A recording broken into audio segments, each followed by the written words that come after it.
Daily अपडेटसाठी लोकमतवर subscribe करा आणि बेल आयकॉनवर क्लिक करा। शिवसेनेला जवळ जाण्याचा आणि अमित शहांपासून आपल्यापर्यंत सर्वजण प्रयत्नाला लागले, परंतु शिवसेना म्हणते हे एकतर्फी प्रेम आहे। तर या एकतर्फी प्रेमातून राजकारणातला ऑनर किलिंग कुणाचा होणार आहे की हे प्रेम सफल होणार आहे? भारतीय जनता पार्टी चा पाया इतका मजबूत आहे तर किल होण्याचा काही प्रश्न नाही। हा हे प्रश्न तो थोडा वाढण्याचा, किल होण्याचा काही प्रश्न नाही। आणि मी थोडी उपमा देतो की मुलगा मोठा झाला की आईला बघत नाही, पण आई त्याच्यावर प्रेम करणं बंद नाही। कसं आहे बाबा, आम्ही प्रेम करणं आमचा मुलगा। आता एखादा मुलगा म्हटल्यामुळे शिवसेनेला आवडणार नसेल तर काय उदाहरण देता येईल बरं? तर दोन भावांचे उदाहरण देता येईल, भाऊ बहिणींचे उदाहरण देता येईल। किंवा साधारणतः ते जगदी आमच्या घरामध्ये 3 मांजरं आहेत, त्यातली 2 मांजरं एका आईची आहेत आणि 1 मांजर जे आहे ते मला माहिती आहे। तर त्या दोघांचं इतकं एकमेकाशी प्रेम आहे, पण तिच्याशी नाही। तसं सगळेच राजकीय पक्ष आमचे मित्र असायला असायला पाहिजे, पण हे आमचे जरा सख्खे भाऊ आहे ना, त्यामुळे जास्त प्रेम आहे। आमच्या दोघांच्या रक्तामध्ये हिंदुत्व आहे, त्यामुळे ते कसेही वागू। आम्ही शेवटपर्यंत म्हणणार की 2014ला वेगळे तर काय आमचा पाया सुरू झाला नाही। आता उद्धव ठाकरे परत मोदींच्या मतदारसंघात जात आहे, तर तुम्हाला महाराष्ट्रातले भाजपचे नेते म्हणून थोडं अस्वस्थ वाटत नाही? नाही, मला कधी अस्वस्थ कोणाला वाटतं की ज्याला आपण अमरपट्टा घेऊन असं वाटतं। मी अशा एका लेवलला सध्या चालू आहे त्याच्यामध्ये सगळं जो आहे परमेश्वराचा खेळ आहे। शिवसेना, बीजेपी सगळी माया आहे। त्यामुळे मी सगळ्याकडे असं बघतो की 700 कोटीचा माणूस मध्ये त्यातल्या प्रत्येक माणसाचा प्रत्येक सेकंद आम्ही प्रयत्न करतो हे म्हणायला आहे, जे ठरलंय तेव्हा का भारतीय जनता पक्ष बॅकफुटवर आलाय? 2 खासदार होते त्यावेळेला आम्ही देशात सत्ता अशा फॉर्ममध्ये होतो, तर प्रत्येकाने आपली ताकद काय पेक्षा आपण जे म्हणायचं तरी म्हणायचं असतं। 2 खासदार होते तेव्हा म्हणत होतो।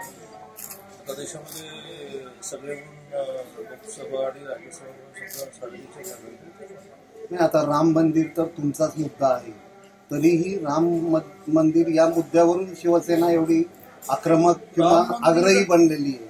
तरी तुम्ही म्हणजे नक्की काय केलं पाहिजे असं वाटतं तुम्हाला शिवसेनेला जवळ करायला?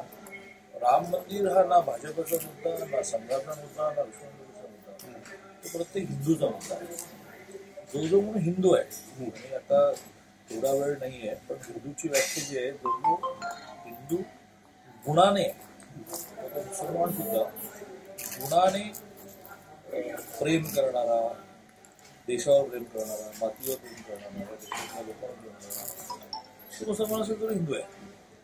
तो प्रत्येक हिंदू हा राम मंदिराचं स्वप्न पाहतो।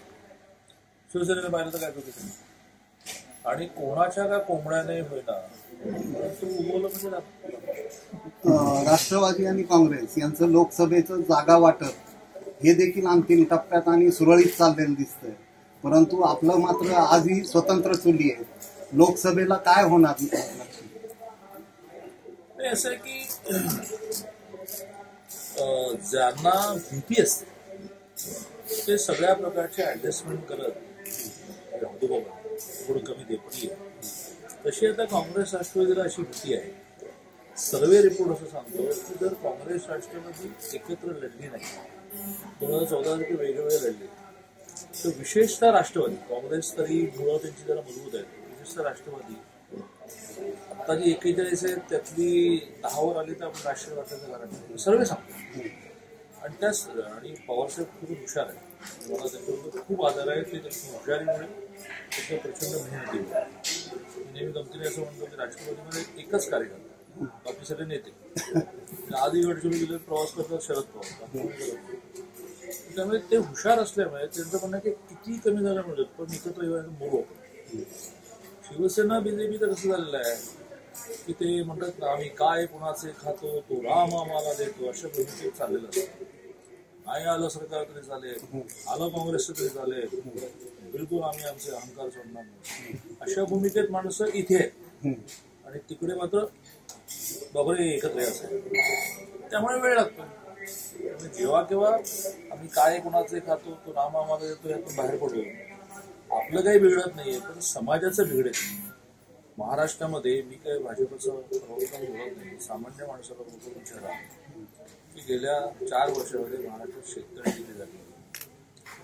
16-17ला विक्रमी उत्पादनाचा महाराष्ट्रात अवॉर्ड मिळाला 5 कोटी.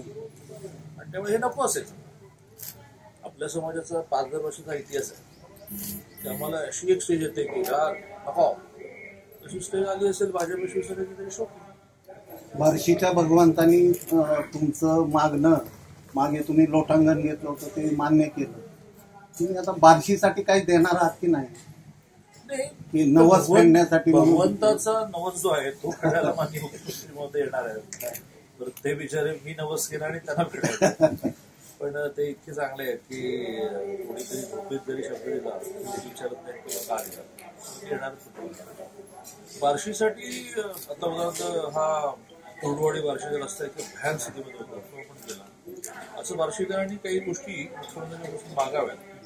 आता राज्याची आर्थिक स्थिती खूप सुधारत असेल, कर्ज आहे ते काही काटाविलेलं असतं, त्यामुळे आपण ऑन स्पॉट सुद्धा काही गोष्टी करू शकतो. उस्मानाबाद लोकसभासाठी बार्शीतून कुणाला भारतीय जनता पक्ष संधी देण्याच्या विचारात आहे की शिवसेनेला जागा सोडलेली आहे म्हणून शांत आहे? आता तरी आम्ही ह्याच मूडमध्ये आहोत की शिवसेना बीजेपी झाली पाहिजे, होईल, आणि मग सिटिंग जागांमध्ये एकमेकांच्या मागामागी करून उगाच भांडण करणार.